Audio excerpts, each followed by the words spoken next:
دیکھیے مشکاۃ المصابیح بسم اللہ الرحمن الرحیم وعن ابن عمر رضی اللہ تعالی عنہما قال حضرت عبداللہ ابن عمر رضی اللہ تعالی عنہما سے روایت ہے نہا رسول اللہ صلی اللہ علیہ وسلم ان یسافر بالقرآن الى ارض العدو کہ اللہ کے نبی صلی اللہ علیہ وسلم نے منع کیا کلام پاک کو لے جانے سے، سفر کر کے لے جانے سے یا سفر میں ساتھ لے جانے سے، سفر میں ساتھ لے جانے سے منع کیا۔ کہاں؟ الی ارض العدو، دشمن کی زمین تک۔ معلوم ہے کہ یہاں سے سفر کر کے اپنے ساتھ ہم کلام پاک لے گئے دشمن کی زمین تک تو اطمینان نہیں ہوگا، نہ جانے جنگ ہو جائے یا وہ مسلمان سمجھ کے جو ہے قتل و قتال کرنے لگے تو مسلمان کا تو قتل و قتال ہوگا ہی، ساتھ ساتھ میں کلام پاک کی بے حرمتی ہوگی۔ اسی اصول کی بنیاد پر ہر اس جگہ کہ جہاں اللہ کے قرآن کی بے حرمتی ہو سکتی ہے وہاں پر کلام پاک کو لے جانا جائز نہیں ہوتا ہے، جہاں سے پہلے سے معلوم ہو کہ یہاں بے حرمتی ہو سکتی ہے، اور جہاں غالب گمان یہ ہو، تھوڑا بہت شک و شبہ ہے کہ شاید ہو جائے، وہ تو ہر جگہ رہتا، گھر میں بھی قرآن گر سکتا ہے، لیکن غالب گمان یہ ہے کہ نہیں، کلام پاک کی بے حرمتی نہیں ہوگی تو سفر میں تو کلام پاک کو لے جانے میں کوئی دقت والی بات نہیں ہے۔ یہ حکم خاص طور سے حالت جنگ کا ہے۔ مان لیجئے اس وقت پوری کی پوری دنیا حالت جنگ میں ہے، فلسطین کا جو مدعا ہے اس کی وجہ سے ساری کی ساری دنیا حالت جنگ میں ہے۔ اب حالت جنگ میں یہ ہوتا ہے کہ جیسے ہندوستان کے اندر بھی کئی جگہ سے موب لنچنگ کے واقعات، اس کے علاوہ کئی ملکوں کے اندر سے موب لنچنگ کے واقعات جو صرف اور صرف مسلمانوں کے ساتھ ہو رہے ہیں، تو جگہ جگہ جب موب لنچنگ کے واقعات ہو رہے ہیں تو اب دیکھیے وہیں کا مدعا لو، اب کوئی فلسطین کا کوئی شخص کلام پاک کو لے کر کے اسرائیل والے حصے میں اگر پہنچتا ہے تو ظاہر سی بات اس کو منع کیا جائے گا کہ آپ یہ لے کر کے وہاں نہ جائیں ورنہ وہاں بے حرمتی ہو سکتی ہے۔ وہ الگ بات ہے کہ جو ہوتے ہیں مجاہدین جو ہوتے ہیں وہ پورے انتظامات سے جاتے ہیں، وہ الگ بات ہے، لیکن عام انسان اپنے ساتھ اگر رکھے گا تو وہاں بے حرمتی کا سخت اندیشہ ہے۔ دیکھیے الفصل الثانی وعن ابی سعید الخدری رضی اللہ تعالی عنہ قال حضرت ابو سعید خدری سے روایت ہے، قال فرماتے ہیں جلست فی عصابۃ من ضعفاء المہاجرین، کہ میں بیٹھا مہاجرین میں سے کمزور لوگوں کی جماعت کے ساتھ، وَإِنَّ بَعْضَهُمْ لَيَسْتَتِرُ بِبَعْضِ مِنَ الْعُرَى، ان میں سے بعض کے پیچھے چھپ رہے تھے من العُرَى، ننگے پن کی وجہ سے، یعنی کپڑا بھی ان کے پاس اتنا تھا ہی نہیں۔ وَقَارِئٌ يَقْرَأُ عَلَيْنَا، اور ایک قاری صاحب ہمارے سامنے کلام پاک پڑھ رہے تھے۔ ارجاء رسول اللہ صلی اللہ علیہ وسلم، اللہ کے نبی صلی اللہ علیہ وسلم اچانک آئے، فقام علینا، پس آ کر کے ہمارے پاس کھڑے ہو گئے۔ فلما قام رسول اللہ صلی اللہ علیہ وسلم، جب اللہ کے نبی صلی اللہ علیہ وسلم وہاں پر ٹھہر گئے، سکت القاری، تو قاری صاحب خاموش ہو گئے۔ قاری سے مراد یہاں پر جو شخص بالفعل قرات کر رہا تھا، بالقوہ نہیں، بالقوہ ہو سکتا ہے کہ عالم ہو سکتا ہے کہ مفتی ہو، لیکن بالفعل اس وقت میں پڑھنے کی وجہ سے ان کو کہا گیا ہے۔ فسلم، بس سلام کیا اللہ کے نبی صلی اللہ علیہ وسلم، ثم قال، پھر حضور نے سوال کیا، سوال کے انداز میں کہا، ما کنتم تصنعون، تم کیا کر رہے تھے؟ قلنا، ہم نے کہا، كنا نستمع الى کتاب اللہ، دیکھو نسمع نہیں کہا، نستمع کہا، سمع اسمع سننا، اور استماع یستمع استماع مانے بھی سننے کے، دونوں میں بہت بڑا انتر ہے اگر غور کیا جائے تو۔ سمع اسمع مانے سننا، مطلقاً سننا، اور نستمع کے معنی کان لگا کر سننا، غور و فکر کے ساتھ سننا۔ قلنا ہم نے کہا كنا نستمع الى کتاب اللہ تعالی، ہم اللہ کی کتاب کو غور سے سن رہے تھے۔ فقال حضور صلی اللہ علیہ وسلم نے ارشاد فرمایا الحمدللہ الذی جعل من امتی، کہ تمام تعریفیں اس اللہ کے لیے جس نے میری امت میں ایسے لوگوں کو بنایا، من امرت ان اصبر نفسی معہم، کہ جن کے بارے میں مجھے حکم دیا گیا کہ میں اپنے آپ کو ان کے ساتھ ٹھہراؤں، ان کے ساتھ رہوں، ٹھہراؤں، بیٹھوں۔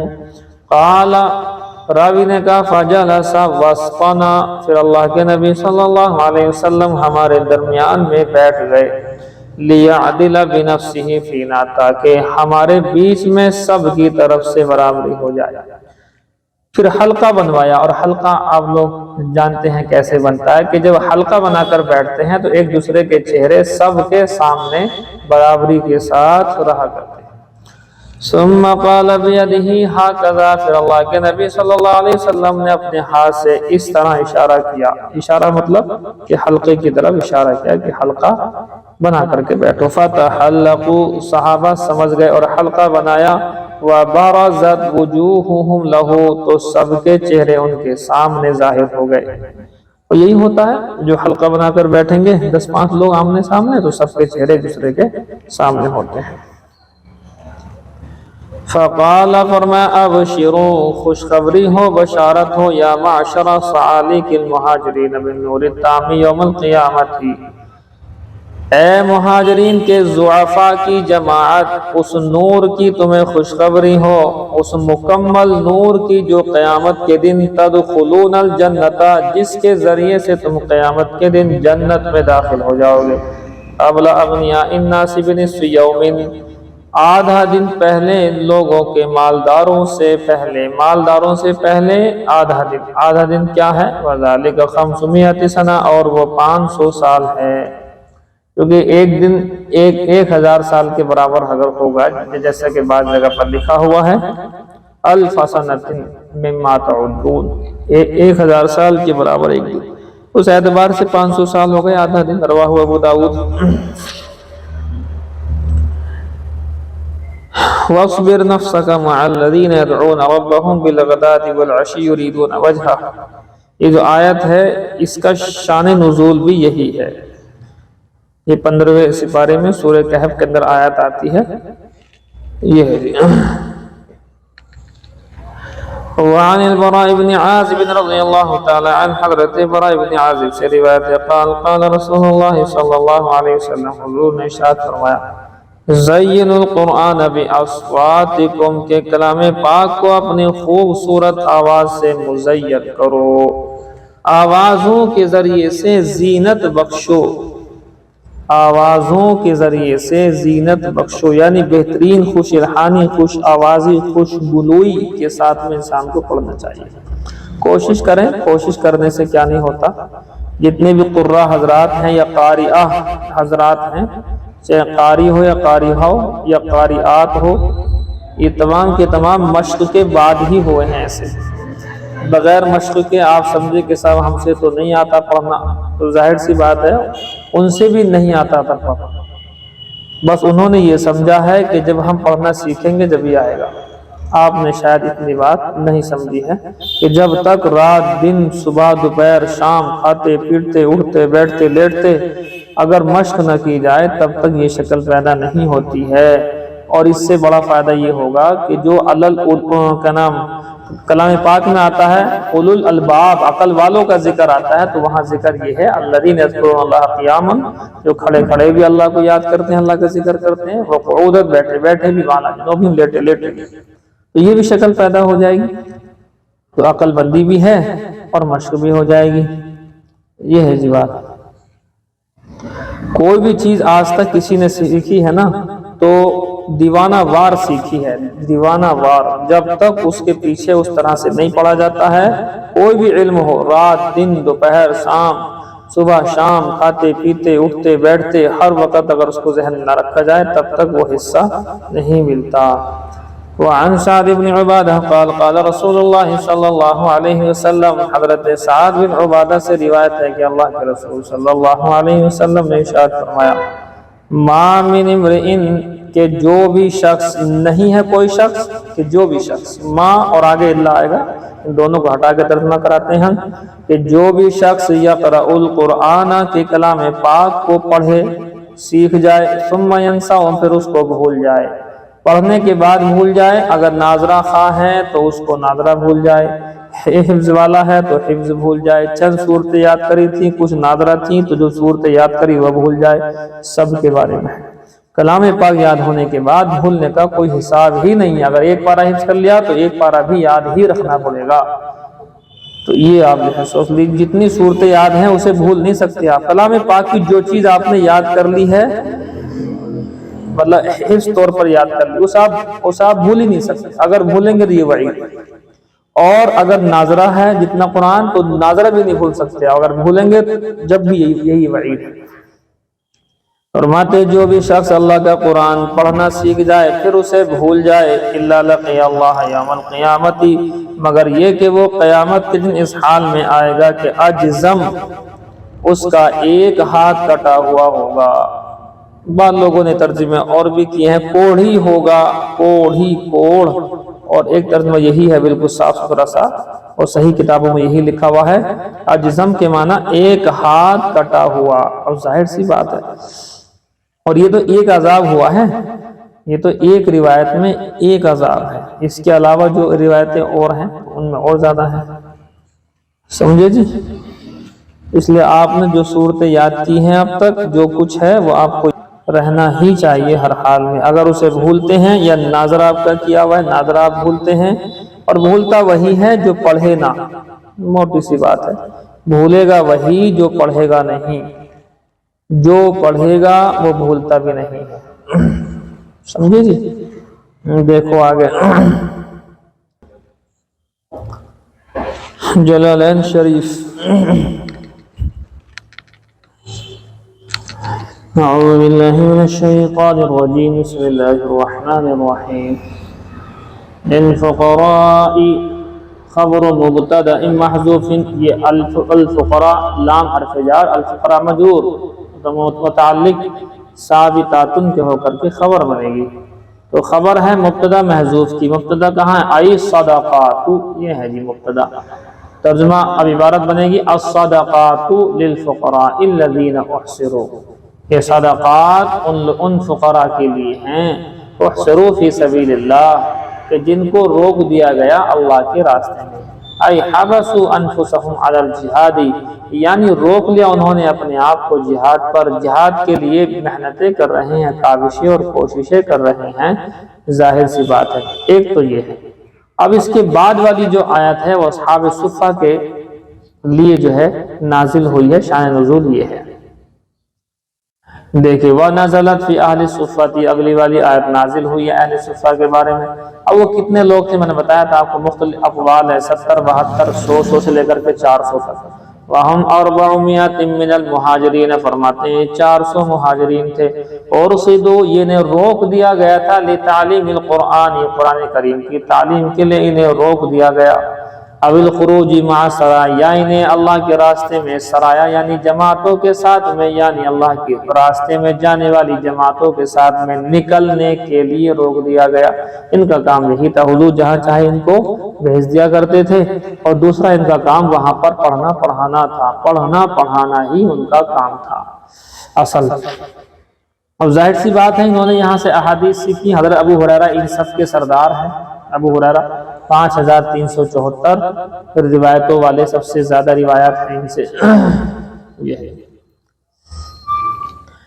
کہتے ہیں لا استطيعون ضربا سفرا في الارض جو کہ طاقت نہیں رکھتے ہیں سفر کرنے کی زمین کے اندر ظاہر سی بات ہے وہ جو ہے اللہ کے راستے میں جانے والی جماعتوں کے ساتھ جانے کے لیے وقف ہیں تعلیم قرآن کے لیے وقف ہیں اور تعلیم قرآن میں تعلیم حدیث بھی ہے یہ تمام چیزوں کے لیے وقف ہیں بیٹھے ہوئے پڑھنا پڑھانا ہو رہا ہے تو وہ سفر کس طریقے سے کریں گے لتجارت تجارت کے لیے والمعاشی معاش کے لیے نہیں کر سکتے وہ لشغلہم عنہ بالجہاد ان تمام چیزوں میں لگ کر کے جہاد کی وجہ سے ان تمام چیزوں سے غافل ہیں مشغول ہیں ان تمام چیزوں سے تجارت سے بھی معاش سے بھی کیوں جہاد میں بھی جانا ہے اور پڑھنا پڑھانا بھی کرنا ہے۔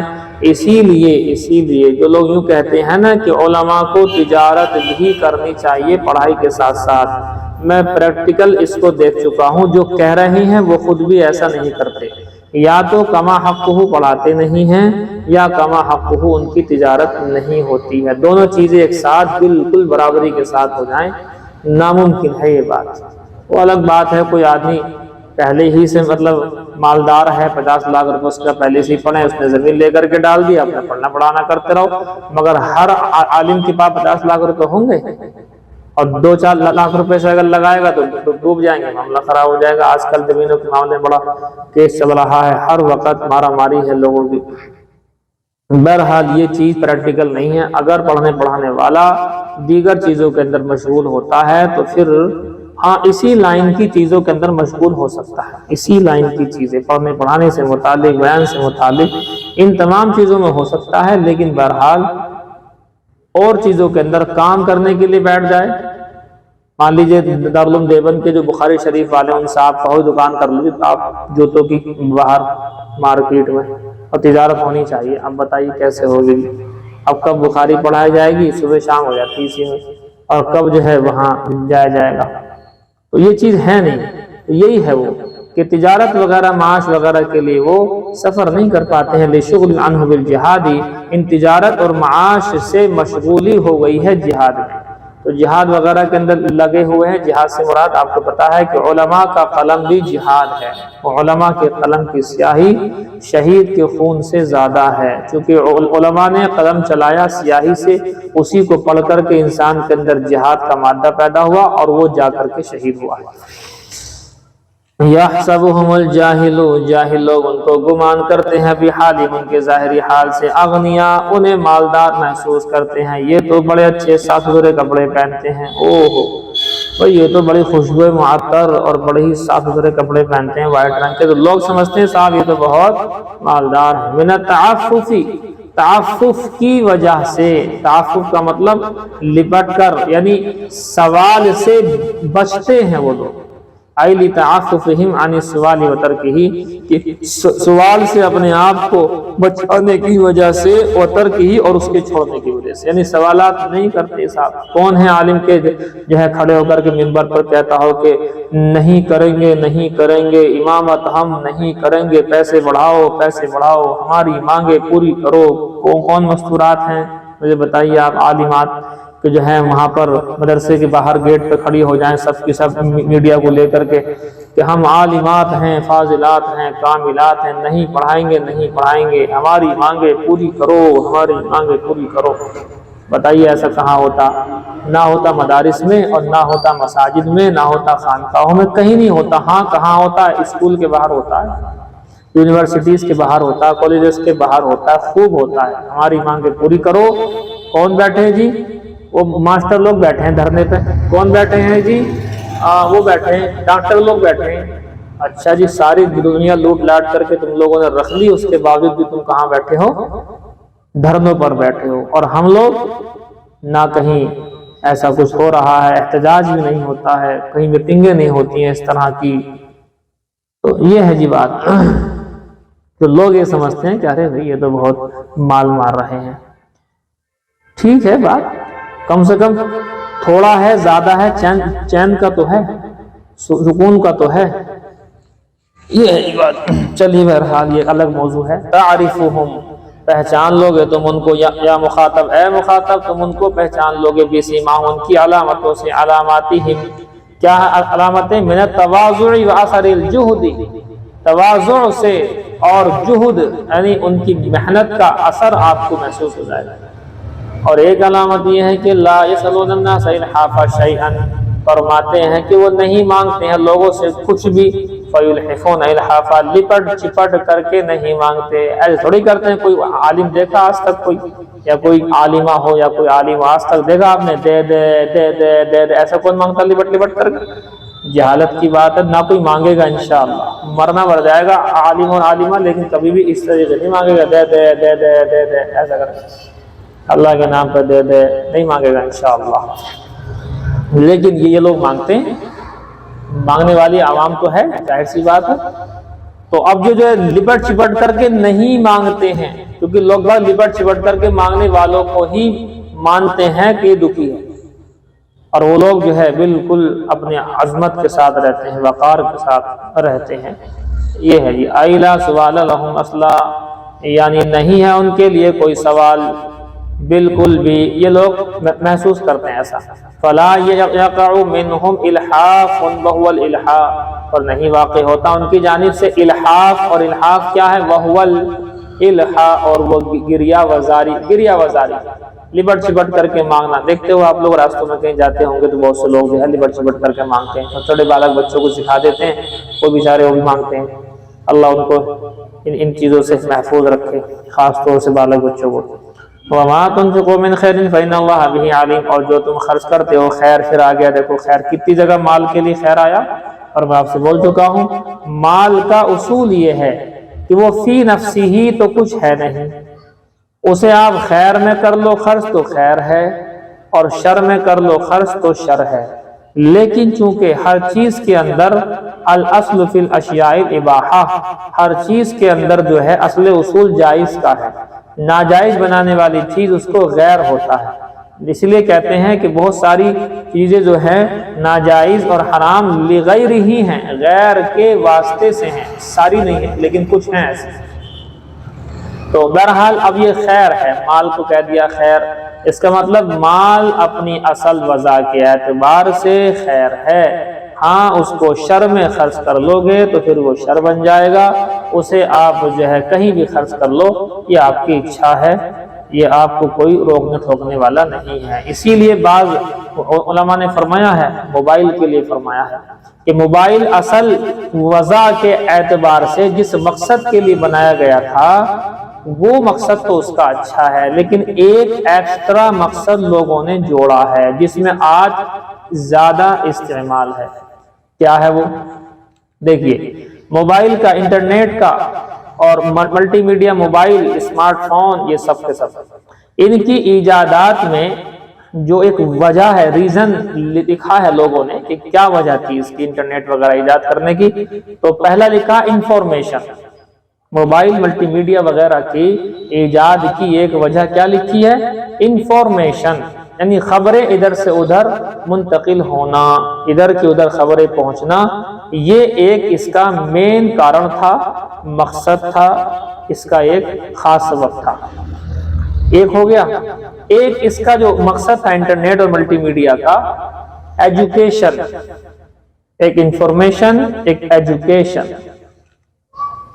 سمجھے جی آپ؟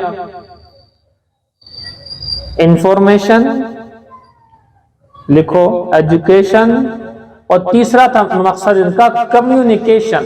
کمیونیکیشن، ایجوکیشن تو آپ کو معلوم ہے تعلیم کے لیے، اور آج کل یہ ہو بھی رہا ہے، جو لوگ پڑھنے پڑھانے والے ہوتے ہیں IAS وغیرہ کے ایگزام دیتے ہیں تو بہت سارے انٹرویوز اس کے تو پڑے ہوئے ہیں، اور یہ پولیٹی یہ مطلب ہے آپ کلاسز پڑھی ہوئی وہ پڑھتے ہیں، ورلڈ میپ کلاسز پڑھی وہ پڑھتے ہیں، میتھمیٹیکل کلاسز پڑھی وہ پڑھتے ہیں، تو پڑھنے والے تو بہت کچھ پڑھ سکتے ہیں اس اعتبار سے، مگر ایسے ہے تو نہیں لوگ، دقت تو یہی ہے۔ تو تین تھے مقصد ان کے، انفارمیشن، ایجوکیشن، کمیونیکیشن۔ کمیونیکیشن کہتے ہیں ایک دوسرے سے رابطے کے لیے، بات چیت وغیرہ جو ہے، تو یہ ہے جی ان موبائل کے ایجادات میں مین مقصد یہ ہے، انفارمیشن، ایجوکیشن، کمیونیکیشن۔ ایک چوتھا ہم لوگوں نے بنایا ہے، باقی لوگوں نے، اور زیادہ تر استعمال ہو رہا ہے اسی کے اندر، انٹرٹینمنٹ۔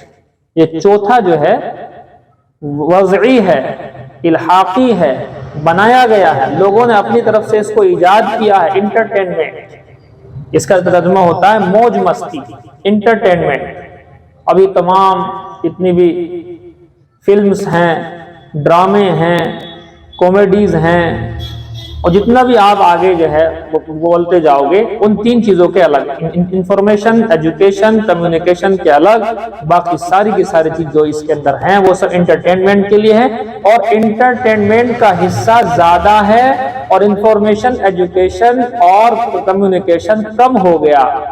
کمیونیکیشن میں انسان کو کرنی ہوتی بات چیت، تو کتنی دیر بات کر لے گا؟ آدھا گھنٹہ سیٹ کر لے گا، 10 منٹ کر لے گا، 20 منٹ کر لے گا، 5 منٹ کر لے گا، یہی ہوتا نارملی۔ آگے بڑھیں آپ، ایجوکیشن ہے، اس میں آپ ٹائم خرچ کر سکتے ہیں، کافی ٹائم اسپینڈ ہو سکتا ہے، لیکن کرتے نہیں۔ اور آپ کے نمبر 1 پر کیا تھا؟ انفارمیشن۔ انفارمیشن کے اندر آپ کی یہ تمام ویڈیو وغیرہ ساری چیزیں آتی ہیں، یہاں کی خبر وہاں اور وہاں کی خبر وہاں، آپ کی فلسطین میں کیا چل رہا ہے، امریکہ میں کیا چل رہا ہے، آس پاس کے ملکوں میں کیا چل رہا ہے، تو اس کی انفارمیشنز ہم تک پہنچ پا رہی ہیں۔ تو آپ نے لکھی یہ بات، میں تھوڑی سی ہٹ کے بتا رہا ہوں لیکن کام آئے گی آپ کی، کہ موبائل کی، انٹرنیٹ کی، ملٹی میڈیا، ان تمام کی ایجادات میں 3 مقصد لکھے ہوئے ہیں۔ نمبر 1 بلکہ یہ والا ہے، کمیونیکیشن ہے نمبر 1 پر، اصل میں یہ ہے نمبر 1 پر، کیونکہ بات چیت تھا مقصد، پہلے تو بات چیت ہوا کرتی تھی، جو چھوٹے والے موبائل ہوتے ہیں، تو نمبر 1 پر لکھ لینا ہے صاحب اگر لکھنا چاہو تو، باقی تو بات تو ایک ہی ہے۔ کمیونیکیشن نمبر 2 پر لکھیں آپ، انفارمیشن نمبر 3 پر لکھیں آپ، ایجوکیشن۔ یہ 3 تھے مقصد، لیکن چوتھا مقصد انٹرٹینمنٹ، موج مستی۔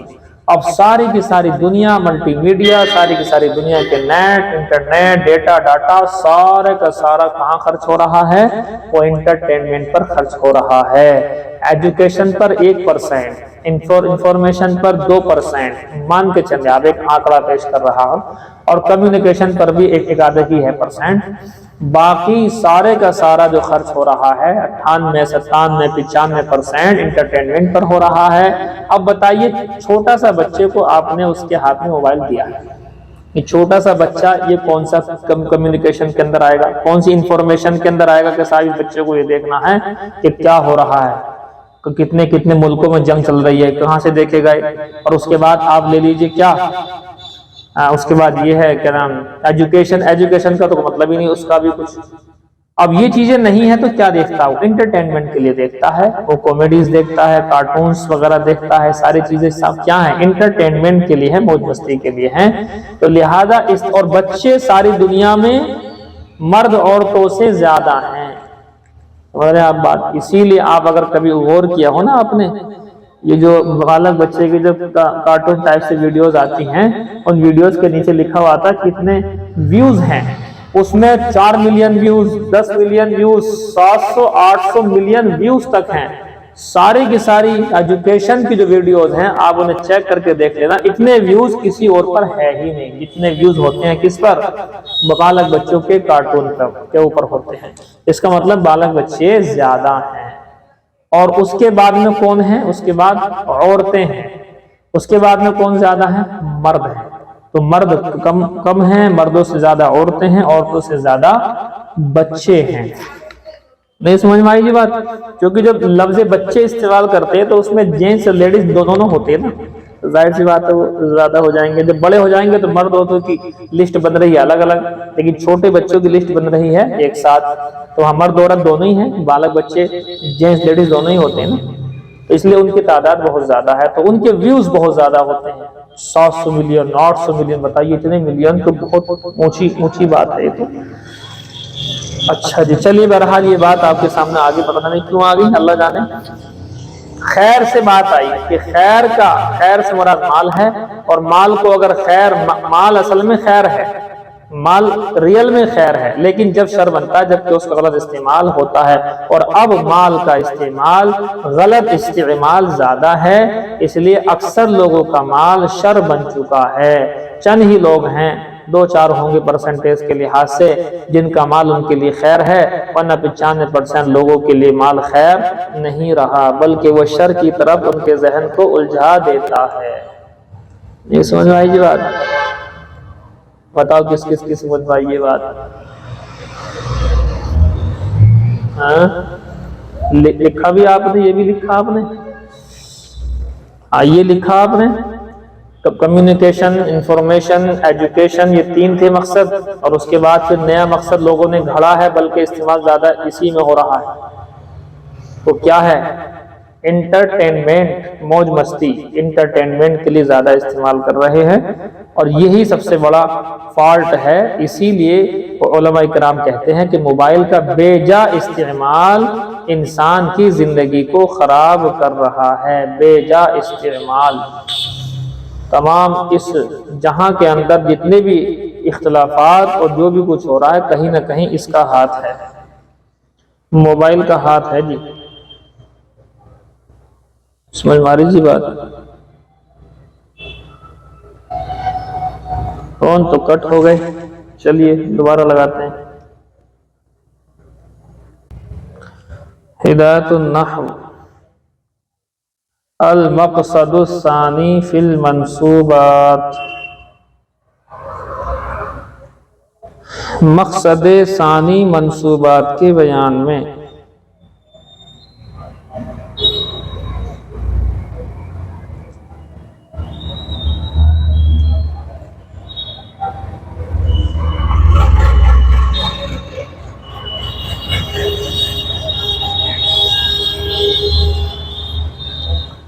نہیں لکھی جی. مقصد ثانی یعنی دوسرا مقصد. مقصد اول کیا تھا؟ مرفوعات کے بیان میں.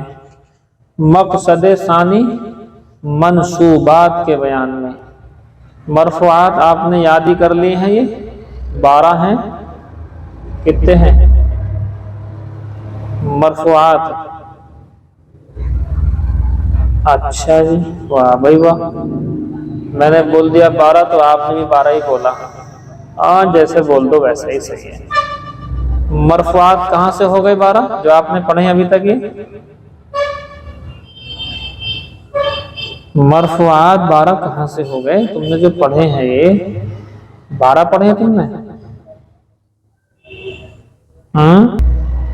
منصوبات کتنے؟ 12 ہیں. ہاں مرفوعات 8 اور منصوبات 12، ان کا بیان چلے گا وہ سب. اس کے بعد آئے گا مجرورات، وہ 2 ہیں کل. دیکھو الاسماء المنصوبۃ 12 قسما.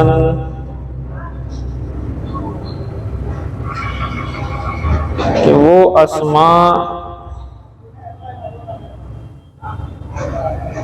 یہ کہہ لو اسماء منصوبات 12 قسمیں ہیں.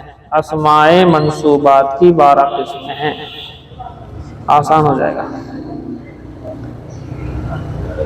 اسماء منصوبہ یا منصوبات دونوں صحیح. اسماء منصوبہ 12 قسمیں ہیں.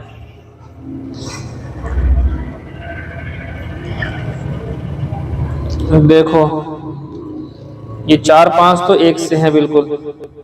مفعول مطلق، مفعول بہ، مفعول فی، مفعول لہ، مفعول معہ، 5 ہو گئے. اب یہاں دیکھو المفعول المطلق وبہ وفیہ ولہ ومعہ، یہ سب ہے. نمبر 1 مفعول مطلق، نمبر 2 وبہ کا مطلب نمبر 2 مفعول بہ، وفیہ کا مطلب نمبر 3 مفعول فیہ، ولہ کا مطلب نمبر 4 مفعول لہ، ومعہ کا مطلب نمبر 5 مفعول معہ. لکھو آپ کیسے لکھو گے؟ نمبر 1 مفعول مطلق، نمبر 2 اور نمبر 2 مفعول بہ، اور نمبر 3 مفعول فیہ، اور نمبر 4 مفعول لہ، اور نمبر 5 مفعول معہ.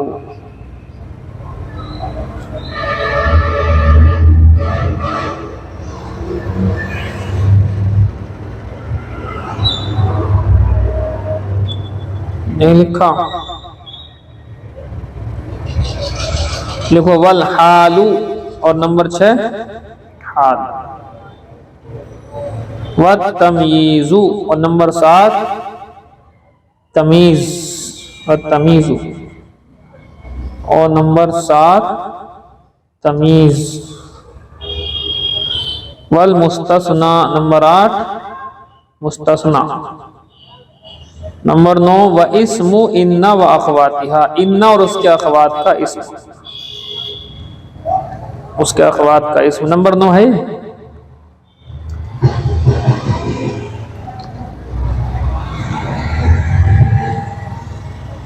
نمبر 9 ان اور اس کے اخوات کا اسم. لکھا ہوا تو ہے واسم ان واخواتها، یہ لکھا ہوا تو ہے.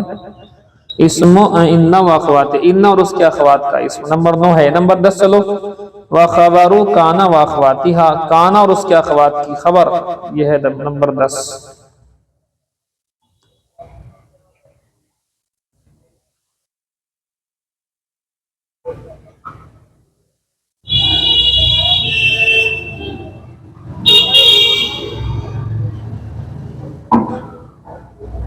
اور کیا لکھ رہا ہے آپ کی کتاب میں، ذرا دیکھیے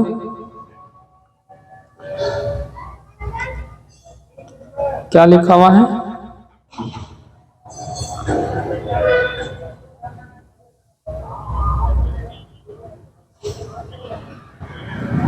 ول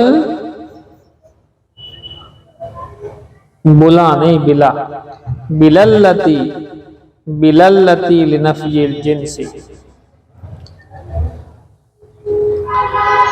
اور وہ منصوب جو لا نفی جنس کے ذریعے سے ہو۔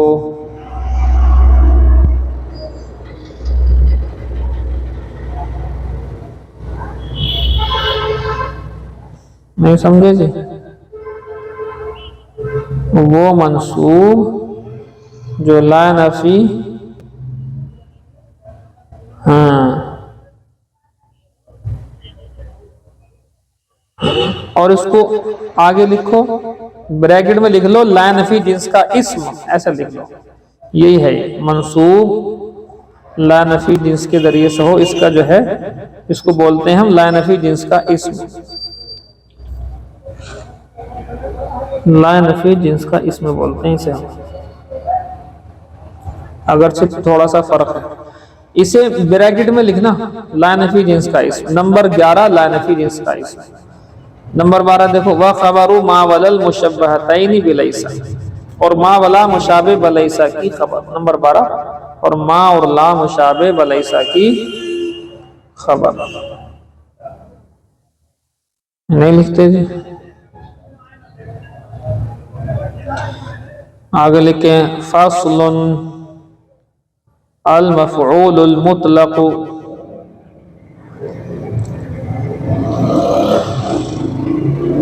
مفعول مطلق وهو مصدر بمعنى، کیا لکھ رہا بتا نہیں، بمعنی کے بعد کیا لکھ رہا،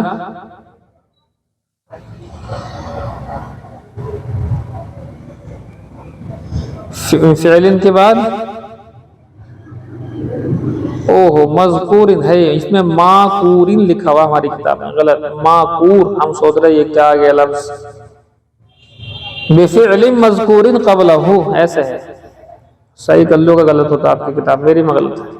وَهُوَ مَصْدَرٌ بِمَعْنَى فِعْلٍ مَذْكُورٍ، اس میں لکھا ہوا ہے بِمَعْنَى فِعْلٍ مَعْقُورٍ میری کتاب میں، دیکھو، اور وہ مصدر ہے اس سے پہلے فعل مذکور کے معنی میں، وہ ایسا مصدر ہے تو اس سے پہلے والے فعل کے معنی میں ہو، یا ایسا کہہ لو، اور وہ ایسے فعل کے ہم معنی ہے، اور وہ ایسے فعل کے ہم معنی ہے جو اس سے پہلے مذکور ہے، ایسا لکھو، اور وہ مصدر جو ایسے فعل کے ہم معنی ہے جو اس سے پہلے مذکور ہے۔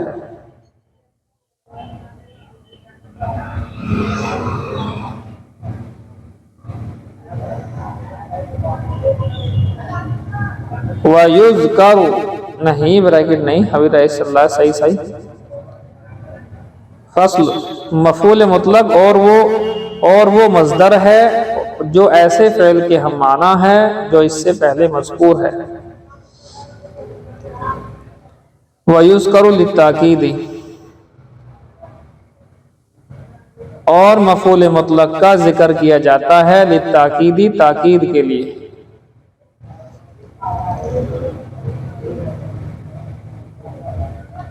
نہیں لکھ رہے جی؟ تاکید کے لیے ذکر کیا جاتا ہے، تاکید کے لیے۔ تاکید سمجھتے ہو؟ بات کو پختہ کرنا. میں تاکیدن تم سے کہہ رہا ہوں کہ نماز پڑھنا. کیا مطلب؟ اب تاکیدن کہا ہے تو زور لگا کر کہا ہے کہ اس کا مطلب یہ ہے کہ اب اگر نماز نہ پڑھنے کی خبر گھر سے آ گئی تو پھر ہوگی پٹائی بہت زیادہ. یہ تاکید کا مطلب ہے، سختی کے ساتھ کسی بات کو کہنا، مضبوطی کے ساتھ اپنی بات کو رکھنا. وَيُذْكَرُ لِلتَّأْكِيدِ، اور ذکر کیا جاتا ہے مفعول مطلق کو تاکید کے لیے. میں لکھ رہا ہے ضربت ضربا، جیسا کہ ضربت ضربا، مارا میں نے زید کو مارنا، مطلب ہے میں نے زید کو بہت مارا. اس کا ترجمہ ہوگا لفظی، جیسا کہ مارا میں نے زید کو، زید کہاں سے آیا؟ جیسے مارا میں نے مارنا، ترجمہ تو یہ ہے مارا میں نے مارنا، لیکن ترجمہ کیسے کریں گے؟ میں نے بہت مارا تو تاکید ہوگی. آگے دیکھیں او لبیان النوع، اس کا تعلق وہاں سے ہے للتاکیدی سے، اور ذکر کیا جاتا ہے مفعول مطلق کو نوع کے بیان کے لیے. پہلے میں کیا تھا؟ تاکید کے لیے. اب دوسرے میں کیا ہے؟ نوع کے بیان کے لیے. نوع کے بیان کے لیے. نوع کے معنی قسم کیا ہے؟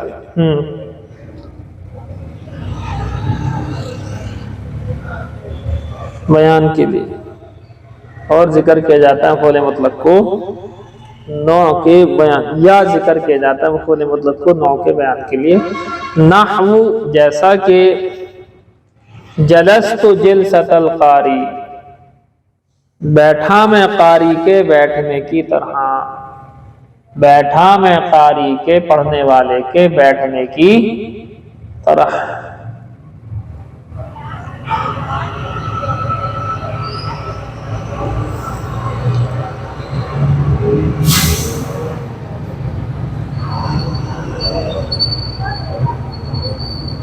او لبیان العدد، او لبیان العدد، اس کا تعلق وہیں سے ہے. اور یا ذکر کیا جاتا ہے مفعول مطلق کو عدد کے بیان کے لیے. یا ذکر کیا جاتا ہے مفعول مطلق کو، دیکھو ہر جگہ نا، یعنی پہلی جگہ کو چھوڑ کر باقی دو جگہ پر یا ذکر کیا جاتا ہے مفعول مطلق کو. اس جملے کو بریکٹ میں لکھنا، یا ذکر کیا جاتا ہے مفعول مطلق کو. اتنے لفظ کو کہاں میں لکھنا؟ بریکٹ میں لکھنا، بریکٹ میں نہیں لکھا. یا ذکر کیا جاتا ہے مفعول مطلق کو لبیان العدد، عدد کے بیان کے لیے. کا جلست، یہ کاف تشبیہ کے لیے ہے. کاف کے معنی جیسا کہ، جیسے وہاں اوپر آیا تھا نحو، نحو کی جگہ کیا آتا ہے؟ کاف بھی آتا ہے. جیسا کہ کبھی آپ کاف کو جوڑ دو اس میں، مطلب جلستو کے حصہ بنا دو، کاف الگ ہے. کا جلست، جیسا کہ جلست جلستن او جلستین او جلسات،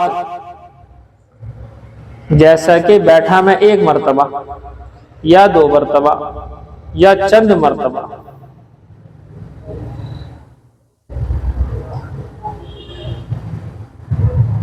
بیٹھا میں ایک مرتبہ یا دو مرتبہ یا چند مرتبہ.